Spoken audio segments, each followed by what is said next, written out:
Fortalecidos na adversidade, eis a mensagem da primeira carta do apóstolo Pedro. Duas cartas dele, do apóstolo, no Novo Testamento, nas Escrituras. Estamos atravessando a primeira carta e sendo abençoado por essa porção da palavra, doutrina apostólica, palavra do apóstolo. Então, 1 Pedro, hoje vamos focar no capítulo 1, no verso 17 ao verso 21. 1 Pedro 1, 17 a 21. Antes desse texto, vamos recordar um verso que encerra, resume bem a mensagem, a exortação desta carta toda. Está no capítulo 5, verso 7. 1 Pedro 5, 7. Vamos juntos proclamar, ministrar esse verso uns aos outros aqui, juntos. Lancem sobre ele toda a sua ansiedade, porque ele tem cuidado de vocês. Um verso escrito aos nossos irmãos do passado, que enfrentavam tribulações, perseguições, opressão por causa da fé. E aí está a palavra de Pedro: lancem sobre ele toda a sua ansiedade, porque ele tem cuidado de vocês. Um texto que tem abençoado tantos crentes ao longo dos séculos e nos abençoa no dia de hoje. Então agora o texto da palavra para a nossa edificação nesta noite. 1 Pedro 1, 17 a 21. Palavra do Senhor que ele encontra neste ponto da sua história para fazer algo especial. Que ela então abençoe a sua vida nesta noite. Que cada coração esteja aberto, cada mente alerta para a palavra de Deus. Ouça: uma vez que vocês chamam Pai aquele que julga imparcialmente as obras de cada um, portem-se com temor durante a jornada terrena de vocês, pois vocês sabem que não foi por meio de coisas perecíveis, como prata ou ouro, que vocês foram redimidos da sua maneira vazia de viver, transmitida por seus antepassados, mas pelo precioso sangue de Cristo, como de um cordeiro sem mancha e sem defeito, conhecido antes da criação do mundo, revelado nestes últimos tempos em favor de vocês. Por meio dele, vocês creem em Deus, que o ressuscitou dentre os mortos e o glorificou, de modo que a fé e a esperança de vocês estão em Deus. A palavra do Senhor mais uma vez. Uma vez que vocês chamam Pai aquele que julga imparcialmente as obras de cada um, portem-se com temor durante a jornada terrena de vocês, pois vocês sabem que não foi por meio de coisas perecíveis, como prata e ouro, que vocês foram redimidos da sua maneira vazia de viver, transmitida por seus antepassados, mas pelo precioso sangue de Cristo, como de um cordeiro sem mancha e sem defeito, conhecido antes da criação do mundo, revelado nestes últimos tempos em favor de vocês. Por meio dele, vocês creem em Deus, que o ressuscitou dentre os mortos e o glorificou, de modo que a fé e a esperança de vocês estão em Deus. Palavra do Senhor para a sua vida e para esta igreja.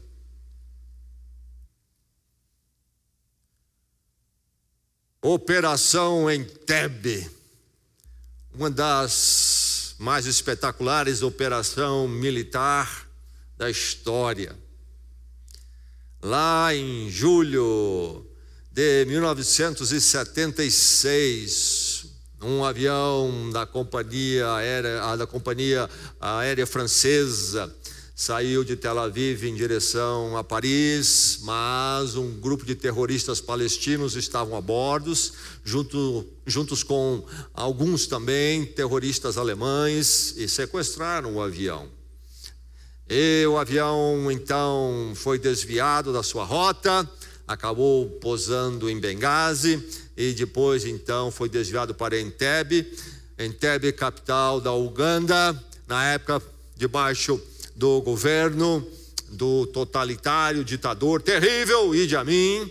E Idi Amin estava, na verdade, alinhado com esses terroristas. Então foi feito como que o avião foi desviado para lá, mas já havia um certo acerto ali entre Idi Amin e esses terroristas, e começaram então as negociações com o governo israelense.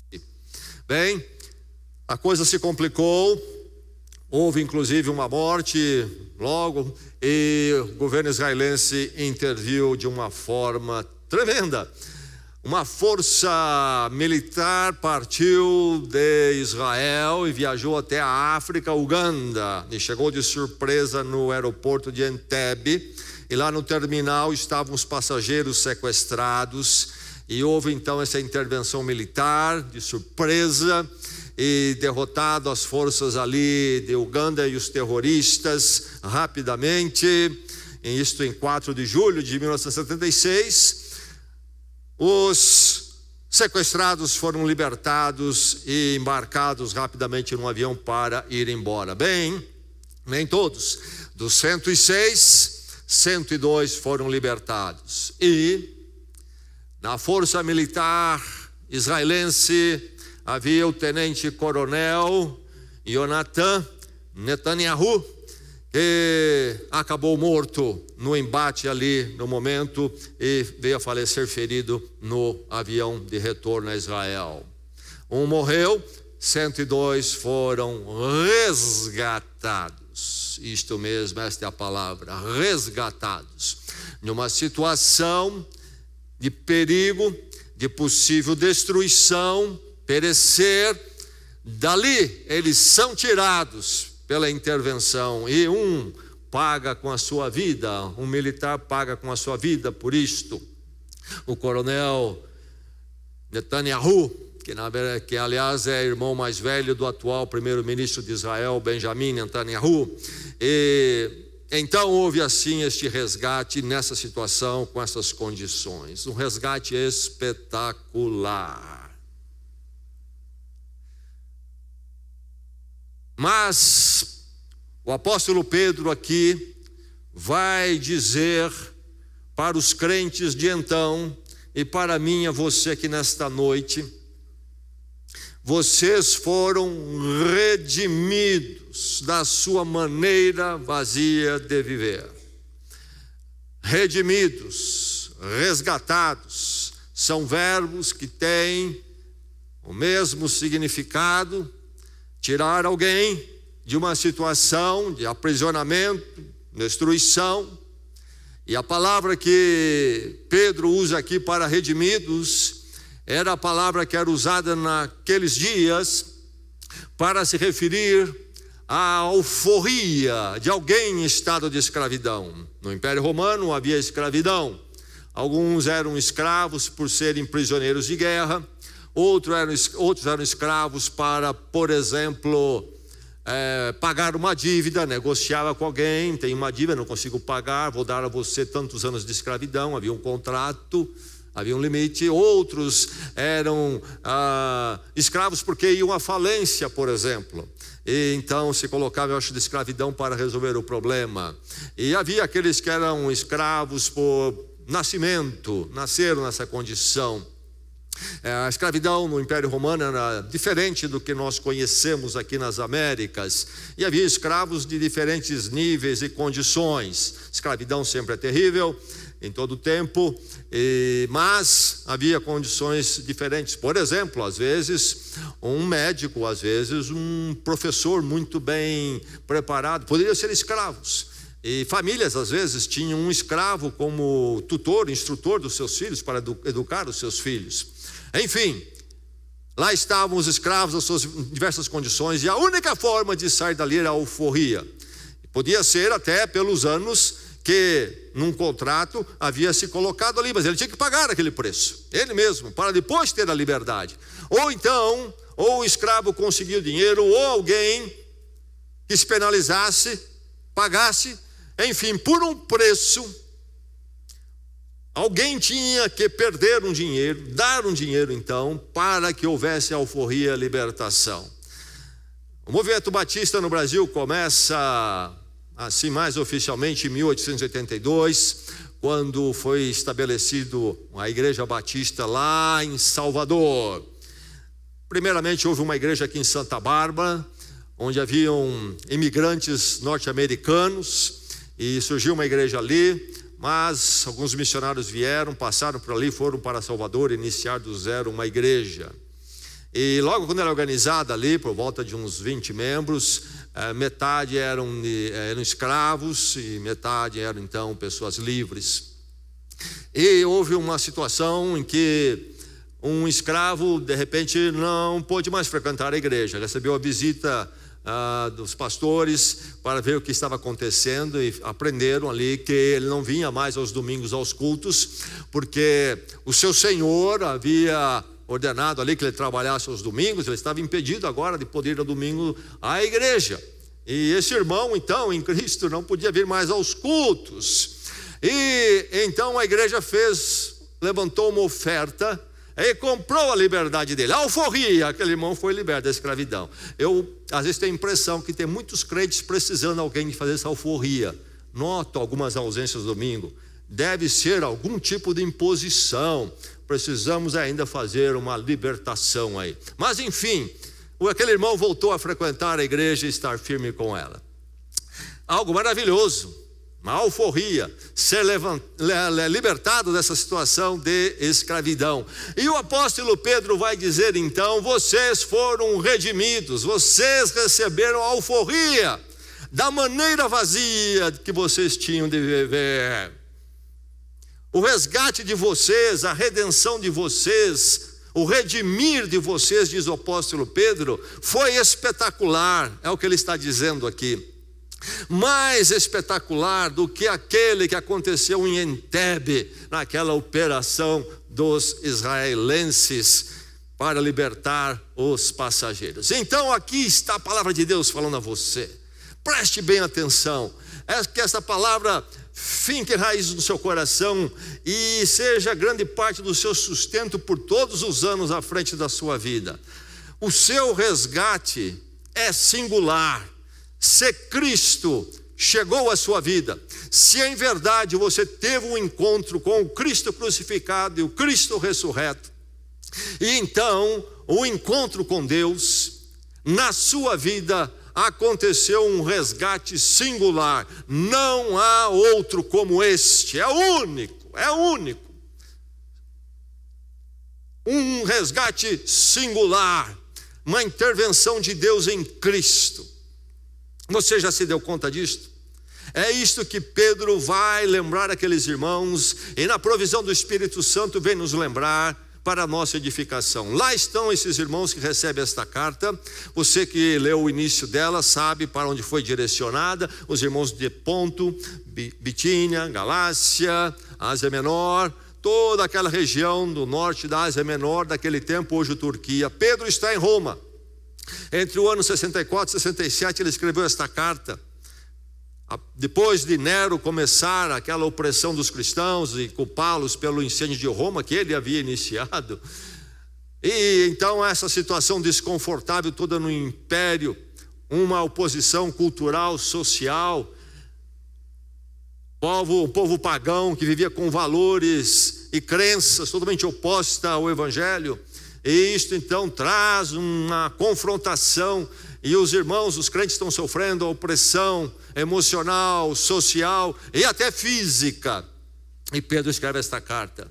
E aí então ele vem dizer para eles que o resgate deles foi singular, para eles não se esquecerem disso, lembrar isto. É força para eles, eles precisam saber disto. No meio dos desafios de um mundo que não aprova, não encoraja e não aprova, e até se opõe às verdades cristãs, às implicações da vida em Cristo. Nós vivemos um tempo parecido e que mais e mais aperta a pressão sobre nós, a nossa crença e as implicações da nossa crença. É preciso lembrar, essa palavra é útil para hoje e, creio eu, será mais e mais necessário os anos à frente. Lembre-se sempre, seu resgate é singular. Resgate do quê? Do que você foi resgatado? E aí está uma questão que pode esclarecer bem se você foi resgatado por esse resgate singular ou não. Se você não entende o passado que você tinha, você não entende o seu resgate, ou talvez não passou. Estamos falando de um resgate em Cristo, do Evangelho. Não estamos falando de igrejismo tão popular nos nossos dias. Não estamos falando de uma comoçãozinha religiosa, num programa de auditório religioso com algumas músicas e uma banda. Estamos falando aqui de realmente um resgate que foi um resgate de um passado específico. Um passado específico. O que diz aqui no verso 18 o apóstolo Pedro? Vocês foram redimidos da maneira vazia de viver, e era a herança de vocês, ou vocês aprenderam com os seus antepassados, e a palavra realmente é herança no original. Isto é, vocês tinham um modo de viver que é o modo comum da sociedade, das pessoas que lhes cercam, e foi assim antes de vocês, na geração passada, e uma vai passando para outro. Uma sociedade, uma humanidade que vai transmitindo essa herança, uma herança maldita. Porque o que é que o mundo passa um para o outro e é cultivado na sociedade? Qual é a nossa herança? A parte de Cristo. Diz ele aqui, uma maneira vazia de viver. Você foi então resgatado de um passado específico, uma maneira vazia de viver. E nós vamos ver através do texto aqui, como você talvez já pensou antes, quando estuda a palavra de Deus, que este vazio é o vazio de Deus. O ser humano, sem esse resgate singular, vive no vazio, nesta cidade, nesta noite. Milhares e milhares estão na maneira vazia de viver. E como é vazio? E eles somente não entram numa agonia mais profunda, porque eles não entendem quão vazio eles estão. Porque algumas misérias nós só conseguimos aquilatar se nós temos a oportunidade de conhecer uma situação oposta. Aí nós temos a comparação. O mundo sofre com o vazio, mas ele não entende ainda quão vazio eles estão e quão triste é a situação deles. É algo aqui de que você foi resgatado que não tem nada a ver com aquilo que o mundo pode prover. Podemos estar nas melhores condições que o mundo busca, financeiro, por exemplo, dos prazeres, no status social. Podemos ter aquele relacionamento que o mundo diz que é maravilhoso, ter aquele prazer, e pode se entregar a todo tipo de hedonismo errado, ao sexo, etc. O vazio é grande, é uma maneira vazia, até que o ser humano é resgatado, redimido dessa condição. Então você entende quão vazio você era antes desse resgate? Você consegue enxergar isto? Se você realmente enxergar isto, o que vai acontecer em você é você ter uma convicção e uma disposição que é a seguinte: nunca mais quero voltar para aquela condição. Porque você hoje vê e entende, agora que você está cheio da presença de Deus, quão vazio você era. E como é terrível deitar na cama à noite, depois de todas as gandaias possíveis, querendo preencher com elas. Quem sabe a bebida, quem sabe o sexo aí fora dos padrões de Deus, e achando que em alguma coisa, ou nas posses, conseguir comprar o último modelo de alguma coisa, e deitar à noite e estar vazio. E talvez as drogas podem ajudar um pouquinho, vazio, e correm daqui para lá, vazios, e é dolorido isso, é um modo de viver terrível, e acordar no outro dia com esse sabor amargo na boca, muito vazio. E muitos paliativos entram para tentar acalmar isto, e de paliativo em paliativo vai se empurrando, mas o vazio lá está. O pensador Blaise Pascal, do século XVII, escreveu nos seus pensamentos sobre este vazio. Ele fala deste vazio que há no ser humano, de uma dimensão tal que somente a presença de Deus pode preencher. E que o ser humano, ele já apontava naqueles dias, o ser humano não consegue ficar sozinho consigo mesmo. Ele precisa de distrações, dizia Pascal, porque o ser humano não aguenta a si mesmo. Um silêncio, uma parada e ficar de frente a frente com a sua realidade. Já dizia isto ele lá atrás, e mais nos nossos dias nós vemos hoje. O ser humano não pode ficar quieto, não pode ter um momento consigo mesmo. É vazio demais. Vocês foram resgatados dessa maneira vazia. Sim, do pecado, claro, passa por isso, porque a maneira vazia é um estado de pecado, de rompimento com Deus, por isso há o vazio. Mas veja que o problema é a falta de Deus ali. Não é só uma questão de remover o pecado, é uma questão de remover a culpa do pecado e Deus estar ali. E se Deus não está, é muito vazio. Uma vez eu fiz um exercício, tomei uns instantes para refletir sobre uma suposição em relação à minha vida. Eu fui alcançado pelo Evangelho, experimentei esse maravilhoso resgate singular na minha juventude, adolescência, na verdade. E a minha reflexão foi o seguinte, imaginativamente: e se esse resgate singular não tivesse acontecido comigo lá naquela época na minha vida, e eu até hoje não tivesse sido alguém que tivesse experimentado esse resgate? Que tipo de pessoa seria eu hoje? E que tipo de existência e história teria eu vivido? E eu fui muito honesto comigo mesmo e dei asas à minha imaginação, e deixe-me dizer que eu fiquei apavorado. Conhecendo o meu coração, sem a influência de Deus, eu fiquei apavorado. Seria terrível, terrível. Por isso eu louvo a Deus nesta noite, porque houve o resgate singular na minha vida, a minha maneira vazia de viver. E Deus me libertou dessa herança maldita que domina todo o coração humano e a sociedade, e um vai passando para o outro. De pai para filho, maneira vazia. O seu resgate é singular, porque resgatou você de um passado específico, um problema muito definido. A parte desse resgate permanece o vazio. Deus não vem, Deus não está, se não houver esse resgate. Mas o apóstolo Pedro disse que houve.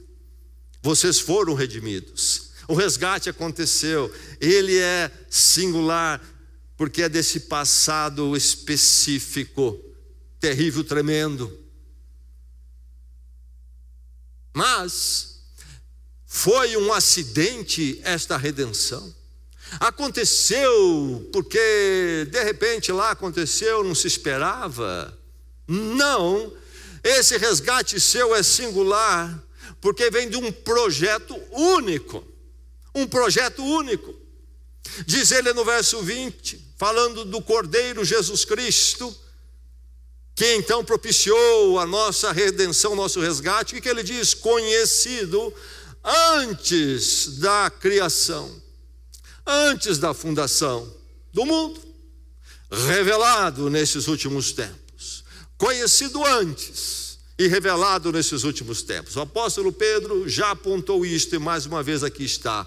A sua redenção, o seu resgate, meu irmão, é um projeto único, algo concatenado por Deus, supra-humano, supra-história humana. Intervém na história humana, mas é supra-história humana. Não é um acidente, é um projeto que Deus tem, um propósito que Ele tem, além e acima da nossa história. Não foi um acidente, é um projeto de Deus. Como que eu posso passar pelo resgate singular? Somente no projeto de Deus. Não é que há muitos projetos e Deus tem um naquela religião, tem outro naquela religião. Não. É um projeto só. E é este que o Evangelho fala, o Evangelho de Jesus Cristo, deste Cordeiro. A parte deste não há um projeto de Deus. Meu pai foi pastor e ele uma vez pregou o sermão intitulado Coisas que Deus não sabe. Era o tema dele, foi anunciado. O pastor vai pregar sobre coisas que Deus não sabe. Muitos vieram para ouvir. E lá ele tinha 3, 4 coisas. E uma delas era o seguinte: coisas que Deus não sabe. Deus não conhece nenhum plano de salvação a não ser aquele que ele tem em Jesus Cristo. O Cordeiro. Projeto único. Esse resgate é singular porque nasce do coração das intenções de Deus e Deus conduz e dirige. E não adianta correr daqui para lá com fé em Deus, fé genérica, fé em religião. É somente aí, ou então não há. Esse vazio não vai ser preenchido a não ser que haja o resgate singular. Esse passado específico que já foi parte da sua vida, creio eu, e é parte de tantos aí hoje em dia à nossa volta, e esse passado não vai ser removido, a não ser que esse projeto único se aplique a esta vida. Mas como é que Deus fez isto? Deus fez esse resgate singular através de um meio eficiente. Deus não fez através de algo que pode falhar, que talvez dá certo, ou talvez faz em parte.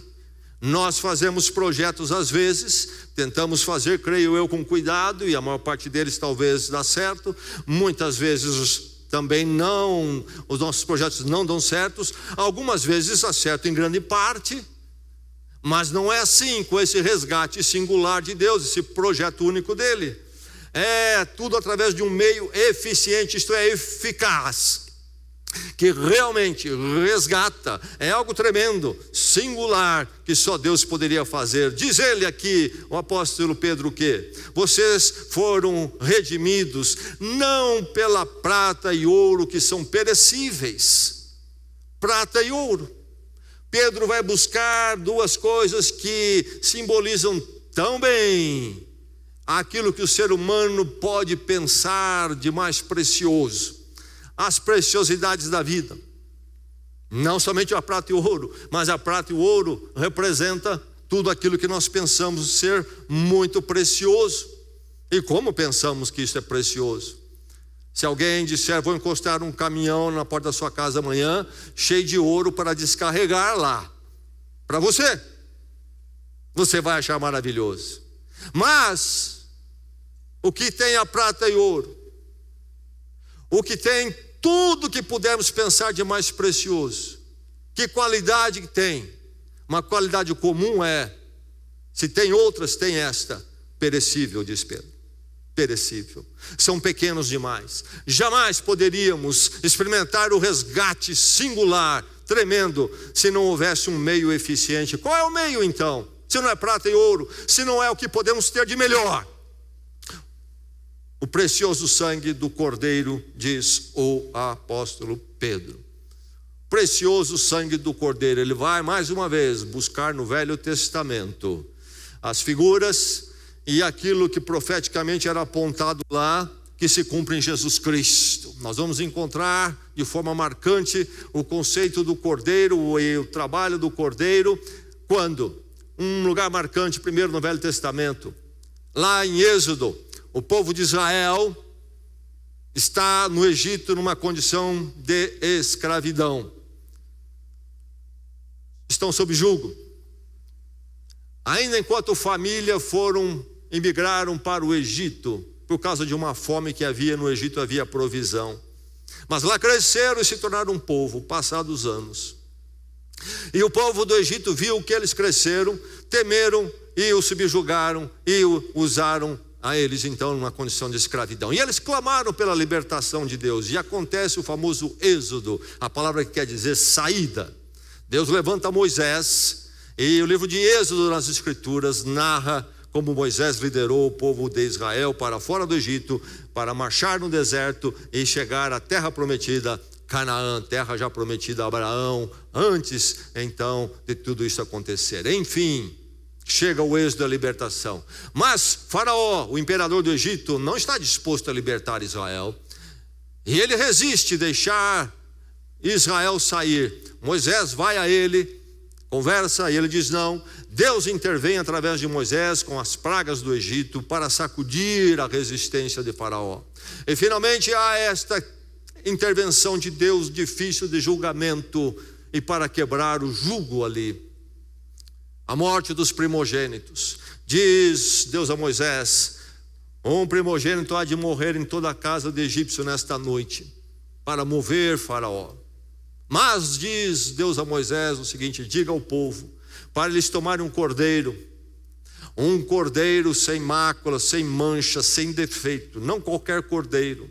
Se eles têm 10 no quintal, eles vão escolher um perfeito, não o aleijado, não aquele que já está em estado aí de velhice, pronto para morrer, um que está doente, não um melhor, sem defeito. E eles vão sacrificar esse cordeiro, imolá-lo para uma refeição, será a primeira Páscoa. Mas o sangue desse cordeiro deve ser passado nos umbrais da porta da casa. E a casa que tiver esse sangue nos umbrais na porta, será então relevada pelo anjo, que há de passar para levar os primogênitos. E na casa que houver esse sangue não acontecerá a praga da morte do primogênito. E os israelenses fizeram como o Senhor ordenou. E naquela noite então instituiu-se a Páscoa judaica israelense. Libertação. Mas um cordeiro pereceu para que eles fossem libertos. E a prática continua. E quando então o povo está marchando no deserto, e depois quando chegam já à terra prometida, eles seguem as instruções do livro de Levíticos, o livro de instruções aos sacerdotes, as liturgias. E lá há instruções em Levíticos, capítulo 22, a partir do verso 19, sobre o sacrifício dos cordeiros. E vai dizer o texto de Levíticos que as pessoas deveriam trazer novamente cordeiros sem defeito, sem mácula. Vão trazer o melhor. E aí está esse quadro desses cordeiros sacrificados, apontando para Jesus Cristo, como diz o livro de Hebreus, o cordeiro dos cordeiros, aquele que então haveria de morrer em nosso lugar. E a palavra sangue nas Escrituras e a expressão sangue de Cristo não se refere ao sangue em si. Essa superstição, misticismo, às vezes se falar do sangue de Jesus, e até entre as relíquias todas que se guarda por aí, especialmente dentro da Igreja Católica Romana, há um lugar onde dizem ter alguma gota do sangue de Jesus. Não é uma questão do sangue em si. A palavra sangue então se refere ao sacrifício, à morte. A vida se foi. E Cristo então foi o cordeiro que se deu na cruz de uma vez por todas. Não precisamos mais sacrificar cordeiros, porque Cristo é o cumprimento desses cordeiros mortos, que eram apenas sombras, ilustrações, promessas de quando chegaria então o verdadeiro cordeiro. Eles antecipadamente viviam beneficiados daquilo que Cristo faria, e nós o fazemos em retrospectiva. Cristo veio, enfim, um sangue precioso, uma morte preciosa, que é mais valioso do que qualquer coisa mais valiosa para nós. É um meio eficiente, porque foi a morte de Cristo, Deus conosco. Não é algo que falha, não é perecível em comparação às outras preciosidades. Não é perecível, não falha, não envelhece, não desaparece. É sempre real, verdadeiro, poderoso, precioso. um meio eficiente, a morte de Cristo, não mais se repete, porque de uma vez por todas o pecado caiu sobre ele e há nele então perdão, libertação da forma vazia de viver para uma vida então com Deus. Um resgate singular.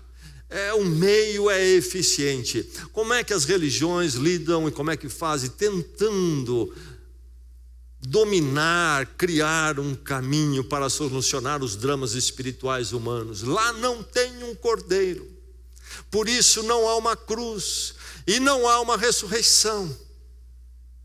Sobra o quê? Prata e ouro. Sobra os esforços humanos, e aí não há eficiência. E fazem,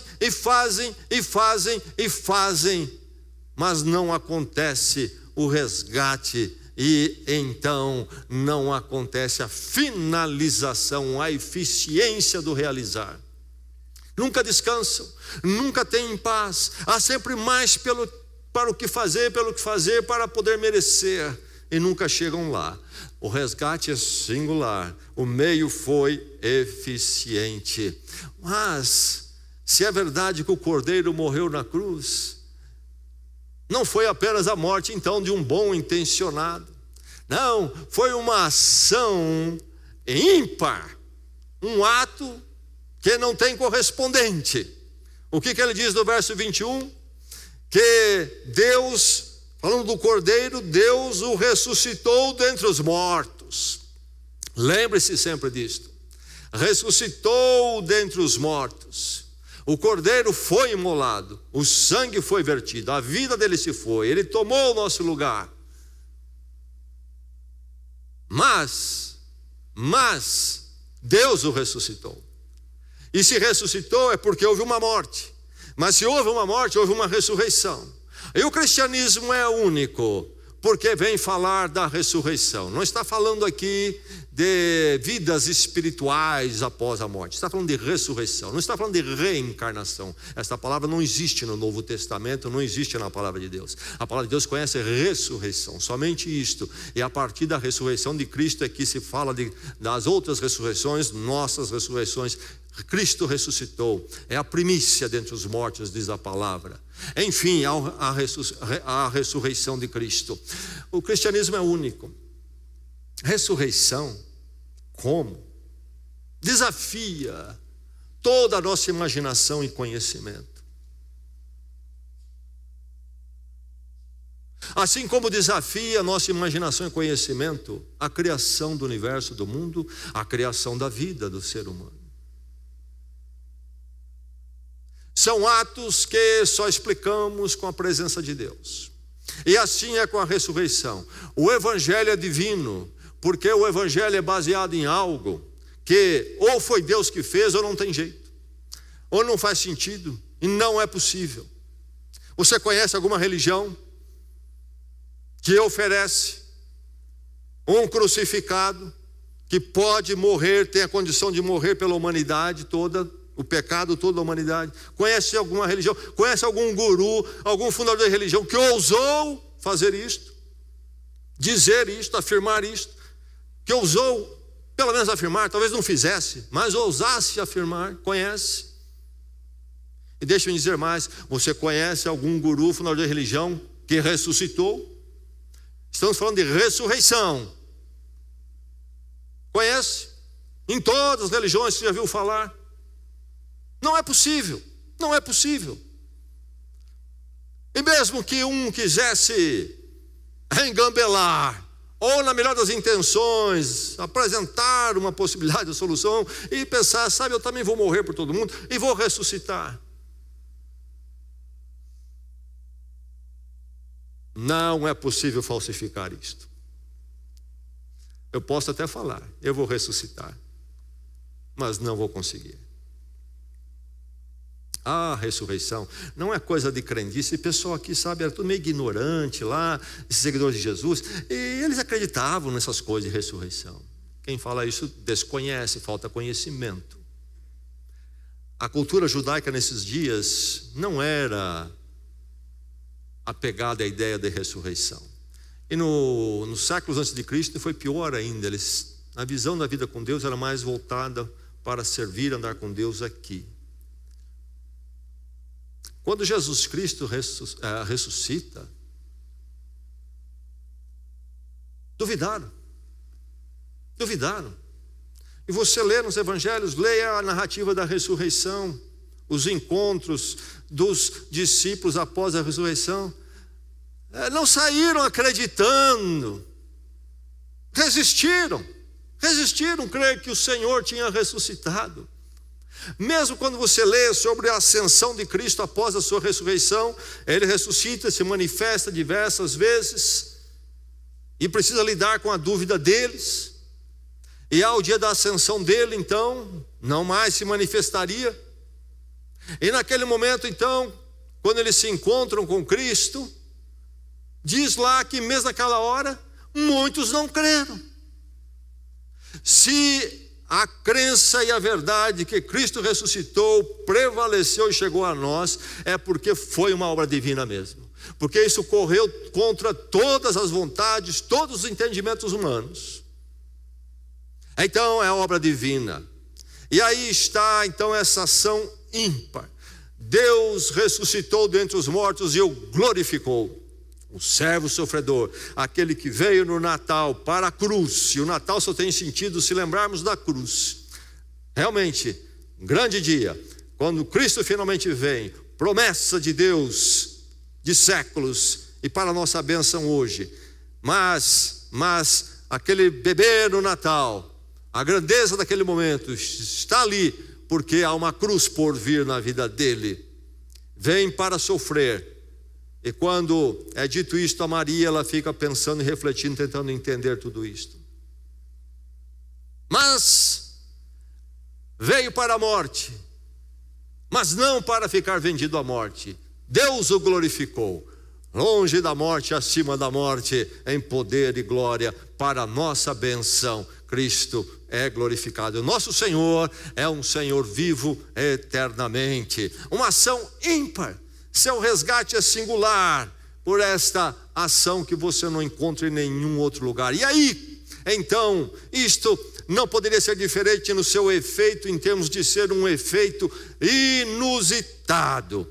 Isto causa em mim e você, em Cristo, nesse resgate singular, um efeito que não se conhece de outra forma em outro lugar. E diz aqui Pedro, no verso 21, por meio dele, do Cordeiro, vocês creem em Deus.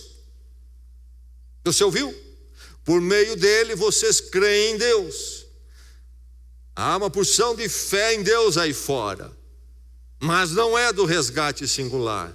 É uma fé muito bem intencionada, até quem sabe. Mas esta fé do ser humano pelo ser humano não é a experiência do resgate singular. O resgate singular, esse todo que Pedro descreve aqui, leva a uma crença em Deus que depende dele, do Cordeiro, de Cristo. É por meio dele que vocês creem em Deus. As pessoas não vão serem resgatadas desse passado específico, a maneira vazia de viver, não serão preenchidas por Deus, se não creem em Deus através de Cristo, da obra de Cristo, como Cordeiro imolado por nós. O Cordeiro perfeito, a ovelha tinha que ser, o Cordeiro tinha que ser sem mácula, sem defeito, porque falava daquele que haveria de morrer por nós, porque era perfeito. Somente o justo pode pagar pelo injusto. Se ele deve também, ele está vendido, não pode fazer nada por ninguém. O Cordeiro tinha que ser imaculado, como é Jesus Cristo. E é através dele então, e somente dele, é que eu e você chegamos a esse crer em Deus, que envolve então esse relacionamento com Deus, quando nós realmente somos preenchidos, porque nós nascemos de novo, nascemos para Deus, uma obra totalmente divina, um resgate singular, que somente em Jesus Cristo acontece. As pessoas creem em Deus, mas elas precisam ir mais à frente. Elas precisam chegar ao ponto de crer em Deus através da experiência do resgate singular, do encontro com o Cristo da cruz. deparar-se com a sua maneira vazia de viver, entender a sua miséria, a sua profundidade. Miséria e profundidade que é medida pela agonia da cruz de Cristo. Quão grande é!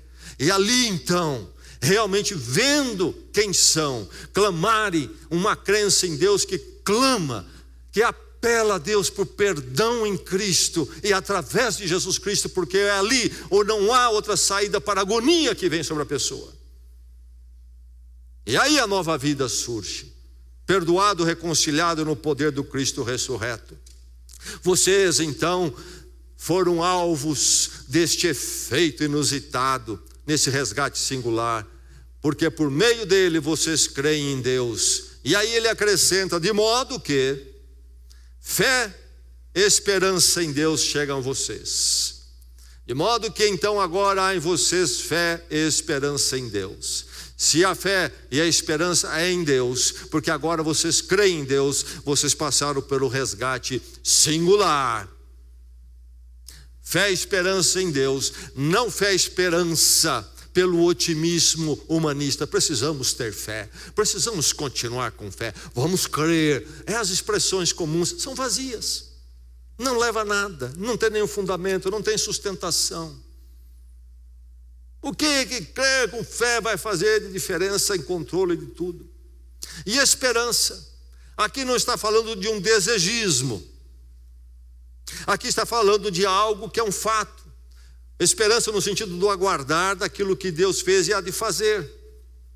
E aí então é a fé e a esperança em Deus, é totalmente sustentada por Deus, justificada por Deus. Não é apenas um desegismo, mas um fato garantido em Deus, que vem do resgate singular, que nos resgatou desse passado específico da vida vazia, nesse projeto único desenvolvido, controlado, executado por Deus, historicamente e eternamente, num meio eficiente, o Cordeiro que se deu por nós, o Cordeiro sem mácula, perfeito, que podia carregar o pecado do mundo e carregou.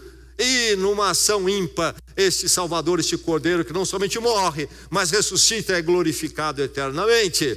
E aí então, esse efeito inusitado, crer em Deus, fé e esperança em Deus, sou dele, o vazio foi preenchido, Deus está em mim, sou dele para sempre em Cristo agora, fui resgatado para ele, e agora então, eu tenho fé e esperança em Deus. Fé e esperança em Deus, grande força para nós na caminhada neste mundo, nas horas difíceis. Isto é, fui aliançado com Deus, sabe, na cruz Cristo carregou os nossos pecados, é verdade, mas Ele não veio somente para carregar os nossos pecados, há um fim maior, é necessário que Ele carregasse, ou era necessário que Ele carregasse os nossos pecados, e Ele o fez, mas para quê? Para que nós fôssemos aliançados com Deus, pactuados com Deus, o pacto do seu sangue, como Ele diz, vazio preenchido.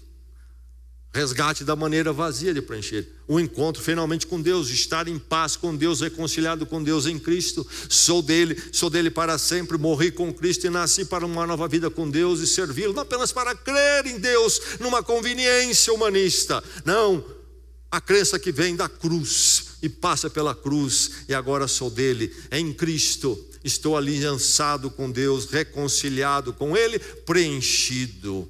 Veja só, não é uma questão de eu ir àquela igreja, a essa igreja, e agora eu fui abençoado. Eu falei de Jesus e clamei Jesus e fui abençoado. Eu estava numa situação financeira difícil, agora estou melhor. Não tinha carro nenhum, tenho 2 carros agora. Não é isso. E nem mesmo, primeiramente, libertações. Olha, eu era um pouco deprimido, comecei naquela igreja lá e eu vou lá, me sinto melhor. E então lá uma comoção, quem sabe um culto meio que mexe com a gente ali, e eu fico um pouco melhor. Não é isso também. Se há uma depressão, certamente em Cristo haveremos de ter forças para lidar com ela, tratar e administrar isso pelo menos. É algo muito maior e profundo. É algo que está em nós, seja as condições que enfrentamos. Talvez não venha bênção nenhuma. Os nossos irmãos que recebem esta carta estão num momento difícil. mas a fé e a esperança em Deus estava lá. No meio das tribulações do mundo, tribulações são comuns a todos, e aquelas tribulações que vêm a nós especificamente por causa da nossa fé, um mundo que se opõe a nós.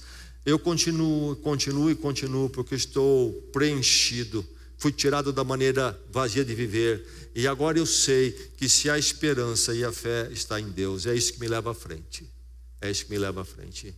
E aí então está a condição especial que vem desse resgate.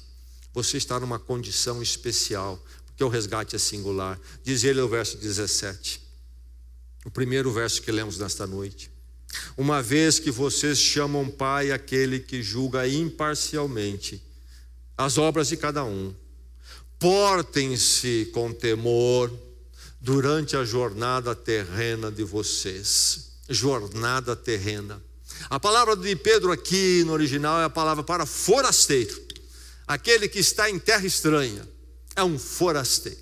Eu e você somos forasteiros. A partir do momento que nascemos de novo no Cristo ressurreto e a nossa vida foi preenchida, nós nos tornamos estranhos para o mundo e o mundo para nós. E nós estamos em casa e não estamos em casa. Somos forasteiros. E sabemos da finitude da nossa passagem por este mundo. E conhecemos um preencher que extrapola a finitude deste mundo. Deus conosco para todo sempre. Resgate singular. Jornada, forasteiros.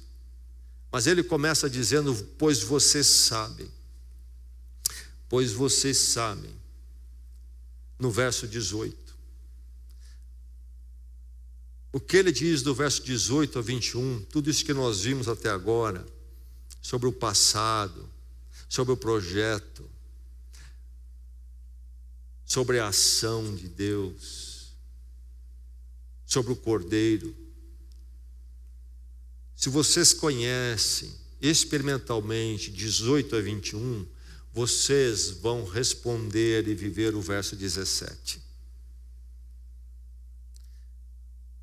Vocês chamam de Pai aquele que julga parcialmente a obra de cada um, portem-se com temor durante a jornada de vocês.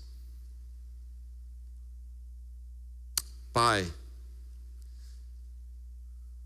No judaísmo não se chamava Deus de Pai. Essa atitude revolucionária surge com Jesus Cristo.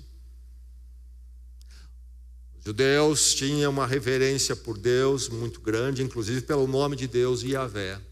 Não falavam. E não chamavam Deus de Pai.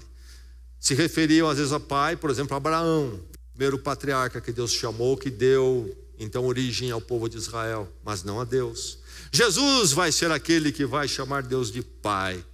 No Sermão do Monte, no capítulo 6 de Mateus, quando ele ensina a oração, a conhecida oração, a chamada oração do Senhor, como é que ele começa? Pai nosso, Pai nosso. Dirigindo-se a Deus como Pai, uma revolução. Uma proximidade tremenda, uma intimidade que somente em Cristo podemos conhecer. Porque pela morte dele podemos adentrar a presença de Deus e somos dele. Por nós mesmos jamais poderíamos, mas agora em Cristo temos em Deus um Pai. Mas lembre-se que quando Jesus diz Pai nosso, em seguida ele diz que está nos céus. Se há essa intimidade com esse Deus tremendo, Criador, eterno, maravilhoso, nunca se esqueça que Ele não é mais um entre nós, não é mais um chegadinho na nossa roda, que está nos céus. Nunca se esqueça da glória dele. E Pedro faz uma contraposição aqui parecida. Vocês o chamam de Pai, aquele que julga imparcialmente.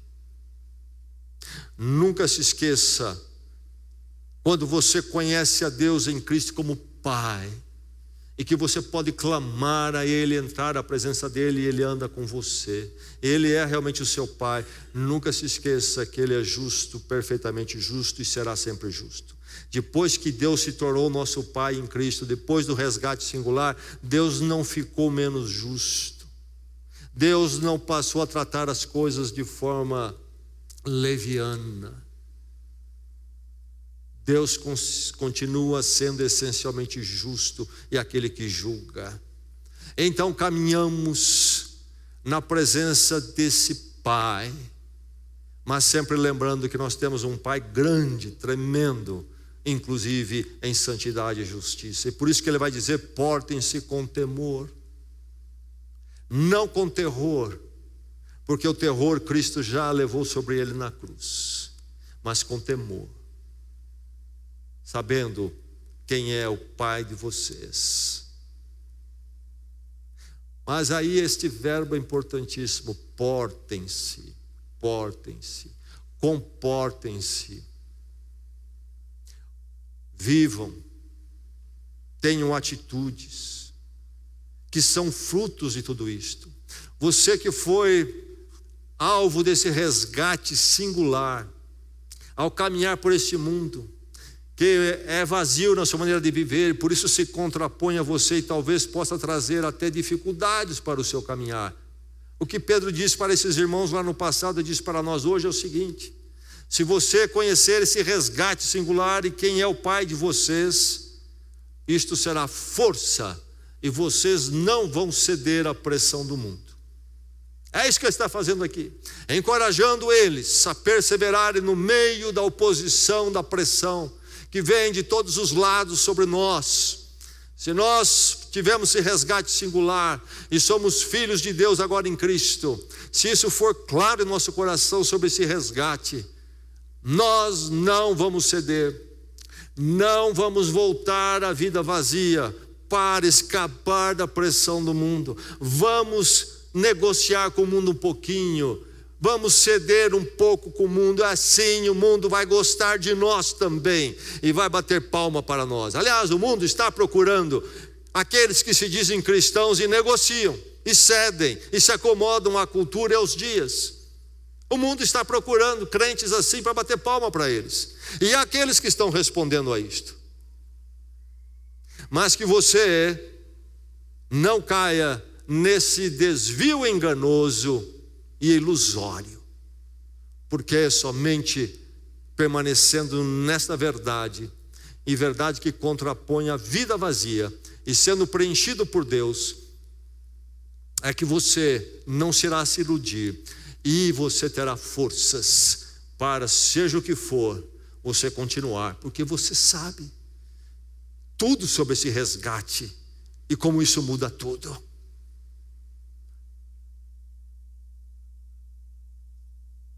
Falei do resgate em Entebbe. 1 pereceu, 102 foram livres. Certamente muitos voltaram a morar em Israel, se não todos aqueles, ou uma boa parte.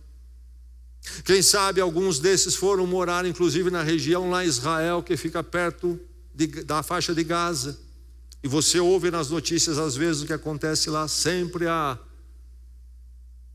uns confrontos. E às vezes na faixa de Gaza são lançados foguetes de surpresa sobre as cidades e vilas de Israel ali próximo. E de repente soa a sirene, cai um pequeno míssil ali. E vamos supor então que alguns desses foram resgatados que estão ali naquela região. O que fazer? O que fazer? Por mais difícil que seja a vida ali, eles se lembram que estiveram cativos um dia, que foram libertados, e que alguém inclusive pagou o preço com a vida para que eles fossem libertados.